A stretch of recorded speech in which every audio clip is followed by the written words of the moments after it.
देखिए, जो written constitution जिन ममालिक में है वहाँ पे कॉन्स्टिट्यूशन सुप्रीम है। हमारी जो जूरिस्प्रूडेंस जो पिछले कई दहाइयों से जो ये वीव की गई, जो ये बुनी गई, उसमें ये है कि जो तीनों इदारे हैं ये अपनी पावर जो है ये एक तहरीरी आइन से जो है लेते हैं, और तीनों के जो दायरा कार है वो उस आइन के मुताबिक जो है वो मुख्तस कर दिए गए हैं।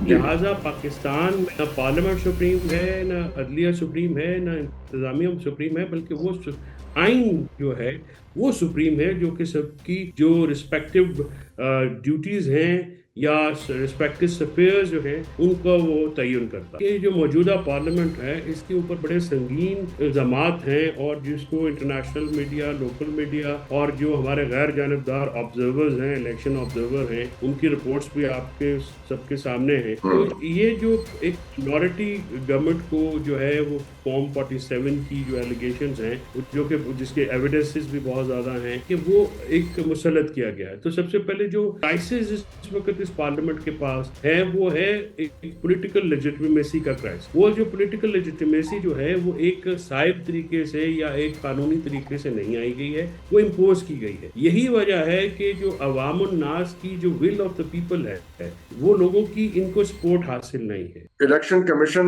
उनकी रिकाउंटिंग क्यों नहीं कर लेता? Why is it so hard? इसमें क्या पॉलिटिकल प्रॉब्लम है रिकाउंटिंग करने के अंदर? जो ये है कि जो हमारा इलेक्शन कमीशन है, खासकर ये जो रिसेंटली हेल्ड जनरल इलेक्शन इस साल जो हुए हैं, उसके बाद तो इलेक्शन कमीशन की लीड है वो खुल गई है। इलेक्शन कमीशन ने तो ये जो इलेक्शन रिग करने में, ये फॉर्म 47 का प्रॉब्लम खड़ा करने में बाकायदा किरदार अदा किया। Watch Federal Post. Bold and independent.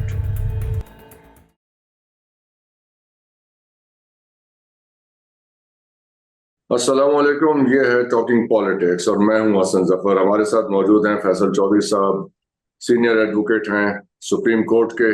बात करेंगे 26वीं आईनी तरमीम जो पास हुई है उसके ऊपर। Thank you very much for joining Chaudhary साहब। Thank you very much for having मी।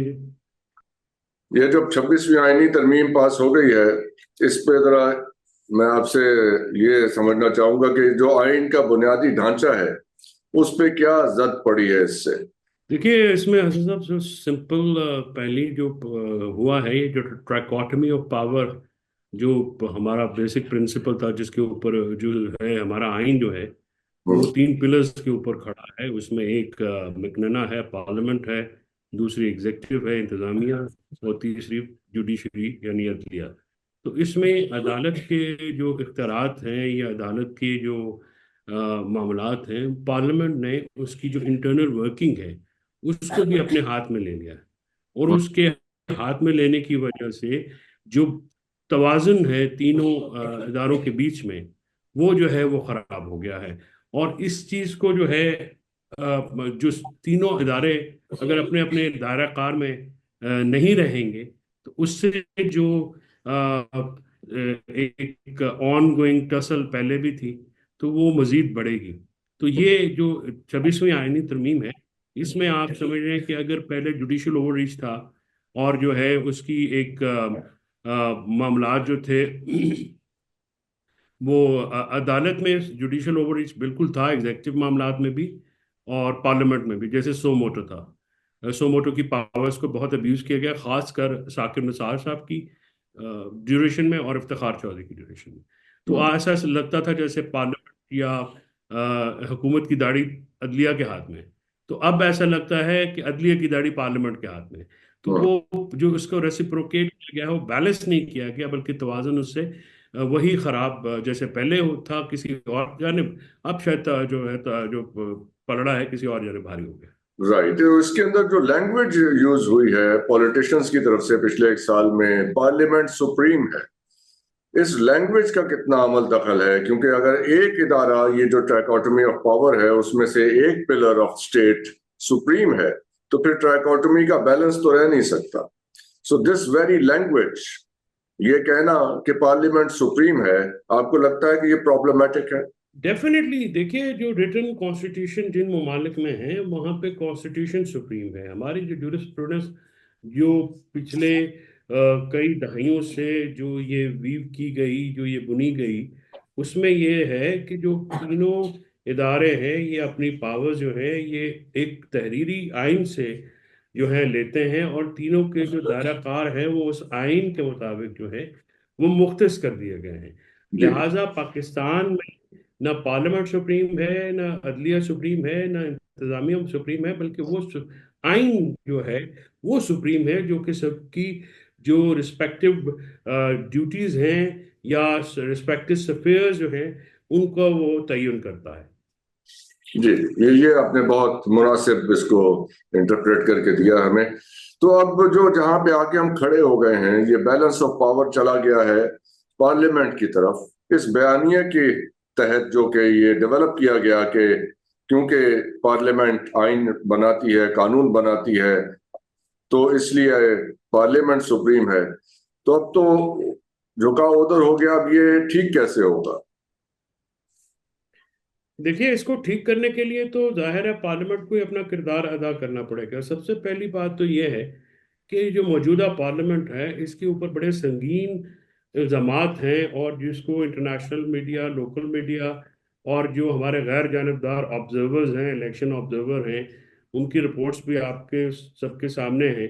तो हम्म। ये जो एक मिनॉरिटी गवर्नमेंट को जो है वो फॉर्म 47 की जो एलिगेशंस हैं, जो कि जिसके एविडेंसेस भी बहुत ज़्यादा हैं कि वो एक मुसल्लत किया गया है। तो सबसे पहले जो क्राइसिस इस वक्त इस पार्लियामेंट के पास है वो है एक पॉलिटिकल लेजिटिमेसी का क्राइसिस। वो जो पॉलिटिकल लेजिटिमेसी जो है वो एक साइब तरीके से या एक कानूनी तरीके से नहीं आई गई है, वो इम्पोज की गई है।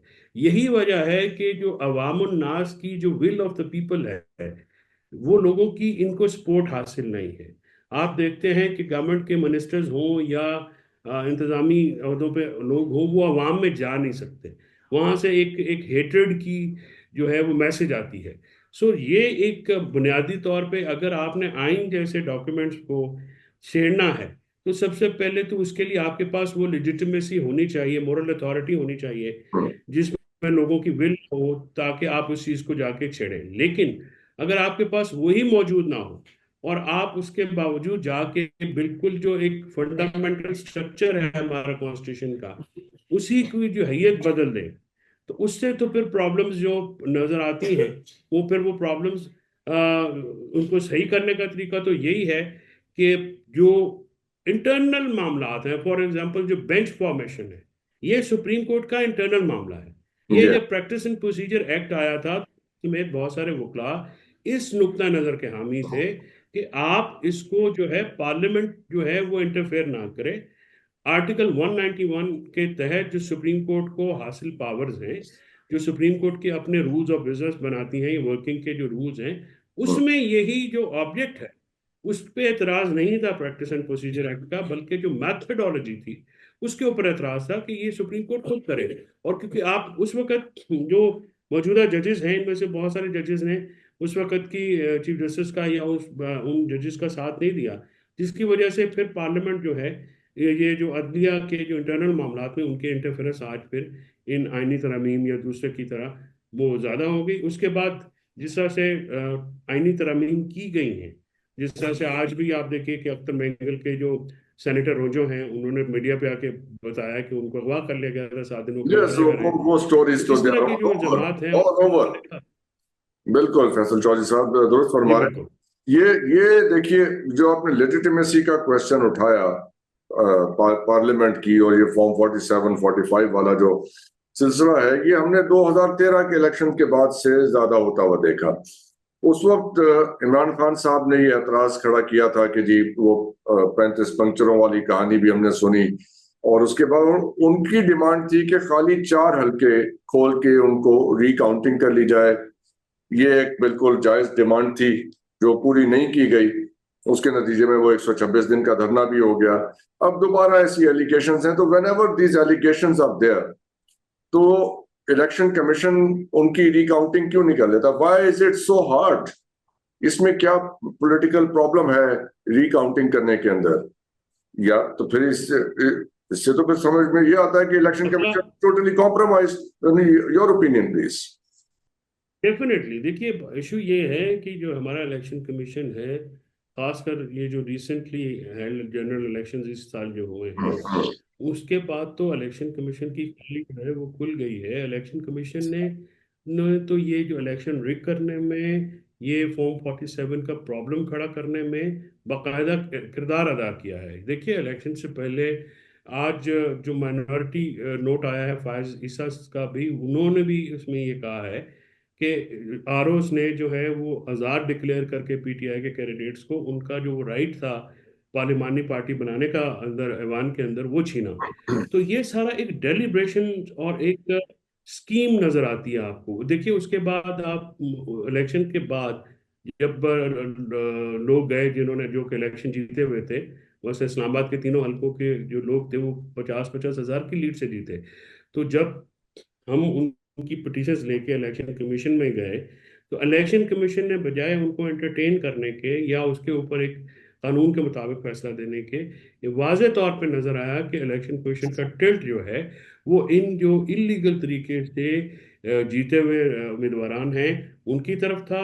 उनकी उन्होंने रिकाउंट भी नहीं कराई। उन्होंने उनका फॉर्म 47 पे जो सामने ग्लेयरिंग एविडेंस थे, ना सिर्फ वो ना रोक, तो अब ये देखिए। जी, बल्कि जी। वो जो ट्रिब्यूनल था जो कि इसको लेके इलेक्शन पिटीशंस को चल रही थी, आप देखिए कि ना सिर्फ ट्रांसफर की गई बल्कि उन जज साहब की जो कि पहले एडवोकेट जनरल भी नून लिख के रहे हैं, उससे पहले सुप्रीम कोर्ट के एडवोकेट, फिर हाई कोर्ट के एडवोकेट्स, उनकी डिग्री जो है वो 5 दफा चेक की हैं।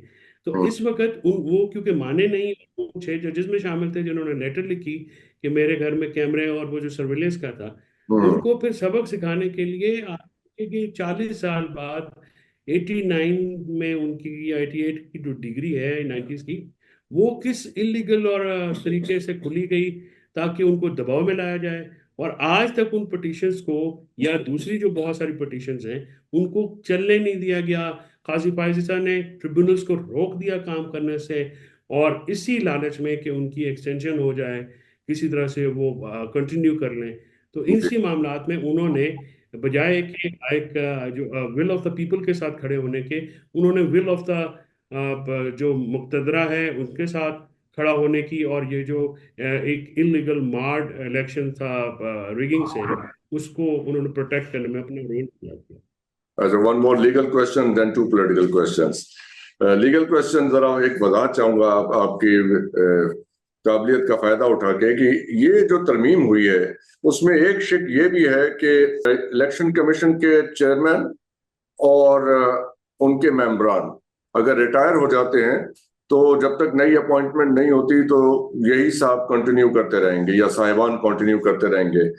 तो इसमें ये क्या अनलिमिटेड पीरियड के लिए है, लामतनाही दौरानिया के लिए भी हो सकता है, यानी कि अगर वो 10 साल अगली अपॉइंटमेंट ना हो तो यही साहब बैठे रहेंगे? Is that true? जी, एग्जैक्टली, यही वो बेनिफिट्स हैं जो इनको इनको जो प्रोटेक्शन दी गई है इस आईनी तरमीम में, जिसको दायरा वकला भी तस्लीम करते हैं या पाकिस्तान तहरीक इंसाफ भी तस्लीम नहीं करती। तो उसमें ये जो इलेक्शन कमीशन का ये जो मामला था, अगर फॉर एग्जांपल ये तो बाय डिज़ाइन की गई है, अगर वज़ीर आज़म नहीं माने और अपोजिशन लीडर के बीच में एक टसल चलती रहे, तो ये इलेक्शन कमीशन तो यहीं पे मौजूद रहेगी। और ये कमीशन जो है जो कि बिल्कुल, जिसको जो अवलीन काम तो ये था कि आप इलेक्शन कमीशन में वो लोग लगाएं जिनके ऊपर ट्रस्ट किया जा सके, क्योंकि मौजूदा इलेक्शन कमीशन जो है वो लोगों का ट्रस्ट हो चुकी है, और वो उसको उस पे ये एतमाद करना कि वो कोई जानबदार गैर जानबदाराना इलेक्शन कराएंगे, ये मुमकिन नहीं रहा। तो अब इसकी पॉलिटिकल साइड ये है कि राजा सिकंदर सुल्तान साहब जो चीफ हैं इलेक्शन कमीशन के, उनकी बेगम साहिबा जो हैं चीफ इनकम टैक्स ऑफिसर हैं लाहौर रीजन की। तो is it in any way correct to think कि this is one of the political benefits और पर्सनल बेनिफिट्स, इस किस्म की पोस्टिंग्स दी जाएं किसी क्लोज रिलेटिव को इन खिदमात के सिले में? वो भी वो भी एक ब्यूरोक्रेट तो है। वो उनकी जो खातून ब्यूरोक्रेट है इनकम टैक्स ग्रुप की, वो सीनियर ऑफिसर हैं। अब जाहिर है थोड़ा बहुत तो जो जो उनका ये कोई अगर कोई मामला होता है, because I do not know the fact, so I don't want to allege, and specially No, I'm not laying any allegation. I don't want to bring I want to be family into this view. But देखिए या नहीं, मेरा ख्याल जब ये है कि she is senior enough, और उनको जो जो उनका मामला था उनकी बेगम का, उसको इस सारी चीज से लिंक करना, वो तो देखिए, वो खुद भी ब्यूरोक्रेट्स रहे हैं, वो साबिक जो हैं वो ब्यूरोक्रेट ही हैं। और जो वो chief secretary level, secretary, federal secretary level के ऑफिसर हैं, और उनके भाई भी जो हैं वो पुलिस में जो हैं वो सीनियर लेवल के ऑफिसर हैं। तो उनका जो ये बैकग्राउंड है पूरी फैमिली का, वो एक है, वो ब्यूरोक्रेटिक फैमिली है। तो मेरा ख्याल ये है कि अगर कोई फेवर हो भी, वो तो नॉर्मल कोई फेवर होगी, कोई एक्स्ट्रा ऑर्डिनरी फेवर जो है वो मुझे इसमें कोई इल्म नहीं है कि दी गई है। नो, मैं आई डोंट नो आइदर, लेकिन ये है कि जब आप पोलिटिसाइज हो जाते हैं, जब आपकी पोजीशन और आपका अपनी शख्सियत पोलिटिसाइज होती है, तो फिर people start connecting dots. And definite, ये बिल्कुल चीज डेफिनेट, सामने आती है। तो इसमें ये कोई तो शक की बात नहीं है कि इवन अगर अगर आपने कोई ऐसे काम किए गए हों जो कि कानूनी तौर पे या आईनी तौर पे बनते ना हो, तो फिर आपका जायज काम भी जो है वो लोग नाजायज समझते हैं, और फिर एग्जैक्टली जो अगर आपने सही फैसले भी दिए हों, उनके ऊपर भी क्वेश्चन आता है। बिल्कुल आता है। तो अब आपको क्या लगता है कि ये जो मखसूस सीटों वाला किस्सा है, ये कहाँ तमाम होगा जाके? देखिए, इसमें अभी ये आईनी तरमीम तो लेके आ गए हैं, लेकिन ये इंतहाई उजलत में लेके आए हैं और होमवर्क नहीं किया गया। हम्म, अब यही सवालात हैं क्योंकि हमारी लीगल फ्रेटर्निटी जो है, इस पे अब डिबेट्स आज बार में शुरू हुई हैं, और हम्म, हमने ये सवालात एक दूसरे से करने शुरू कर दिए हैं कि कौन ये फैसला करेगा कि कौन सा केस आईनी है और किस में आईनी इंटरप्रिटेशन की ज़रूरत है, हम्म, और वो फिक्स कहाँ पे होगा, हम्म, कौन करेगा। फिर जो बड़ी बेंच का फैसला है, फॉर एग्जांपल आपने कहा कि कम से कम 5 मेंबर बेंच होगी जो कि आईनी मामलात सुनेगी। तो हम्म, वो अगर, जैसे ये उस नशिस्तों का फैसला 13 मेंबर बेंच ने सुना है, तो वो बेंच कैसी बनेगी? जो ज़ाहिर है वो जो लार्जर बेंच का फैसला स्मॉलर बेंच जो है वो तो अंडू कर नहीं सकता, उसके लिए यस, तो जूरिस्प्रूडेंस जो वर्ल्ड ओवर रिकग्नाइज्ड है, एग्जैक्टली। उसके लिए सो आपको if I larger bench to you, बनाना पड़ेगा। फैसल चौधरी साहब, तो वो इंटरप्ट यू, मेरे माइंड में सवाल आया आपकी की बात से। If I come to you as a lawyer, as a constitutional lawyer, कि जी इस शहर में तो फुटपाथों पे सारी इंक्रोचमेंट्स हैं, पैदल चलना मेरा फंडामेंटल राइट है, and fundamental right is a constitutional right, I am granted by the constitution. तो अब मैं ये आईनी कोर्ट में ले जाऊं इस मामले को, क्योंकि मेरा तो कॉन्स्टिट्यूशनल राइट वायलेट यही हो। बात देखिए, मसला ये है हाउ कि विल यू मेरा एडवाइस मी? फ्रीडम ऑफ नहीं, मूवमेंट का जो मैं है ये पूछ रहा हूँ कि फेल आप होगा। मुझे क्या एडवाइस करेंगे if I come to you as a client कि जी मेरा फंडामेंटल राइट वायलेट हो रहा है, तो where should I go? In the normal supreme तो कोर्ट? डेफिनेटली देखिए, these amendments, I must say, this is a bonanza for the lawyers। ये लॉयर्स के लिए तो इट विल बी, बिकॉज ये जो पेंडिंग लिटिगेशंस हैं इसके बेनिफिशियरी तो लॉयर्स ही होते हैं ना ज्यादा।